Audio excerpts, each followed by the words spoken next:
முதல்வரின் மைண்ட் வாய்ஸும் பாதிக்கப்பட்டவரின் பேட்டியும். தெருவுக்கு தெருவு ஒயின் ஷாப் இருக்கு, ஏன்டா கள்ளசாராயம் குடிக்கிறீங்க? குவார்ட்டர் வாங்க காசு இல்லை சார். ஒயின் ஷாப்பில் ஒரு குவார்ட்டர் 160 ரூபாய்க்கு விற்கிறாங்க. ஆனால் 2 பாக்கெட் சாராயம் 120 ரூபா தான். அதனால தான் குவார்ட்டருக்கு பதிலாக பாக்கெட் சாராயம் வாங்கி குடித்தேன். 2 பாக்கெட் கள்ள சாராயம் குடித்து உயிர் பிழைத்த கணேசன் அதிர்ச்சி வாக்குமூலம். கள்ளக்குறிச்சியில் நடந்த கள்ளசாராய உயிரிழப்பில் 2 பாக்கெட் சாராயம் குடித்தோம் உயிர் பிழைச்ச கணேசன் என்றவர் ஒரு பேட்டி கொடுத்துருக்காரு. அதில் அவர் என்ன சொல்கிறாருன்னா, ஒரு குவார்ட்டர் ஒயின் ஷாப்பில் 160 ரூபாய்க்கு விற்கிறாங்க, என் சம்பளமே 500 ரூபா தான், அதனால் அதை வாங்க எனக்கு காசு இல்லை.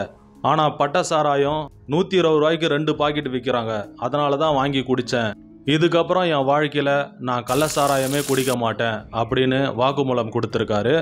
அப்போ கூட கணேசன் அவர்கள் இதுக்கப்புறம் நான் சாராயமே குடிக்க மாட்டேன்னு சொல்லலை, கள்ள சாராயம் குடிக்க மாட்டேன்னு தெளிவாக சொல்கிறாரு. இவரை நம்பலாமா? என்னோட லைஃப்பில் நான் அனுபவித்த எக்ஸ்பீரியன்ஸ் வச்சு சொல்கிறேன், கண்டிப்பாக இந்த மாதிரி ஆளுங்கள்லாம் திருந்தவே மாட்டாங்க. இவங்க குடிக்கிறத வேணால் கொஞ்ச நாளைக்கு தள்ளி போடுவாங்களே தவிர குடிக்கிறத டோட்டலாக நிறுத்தவே மாட்டாங்க.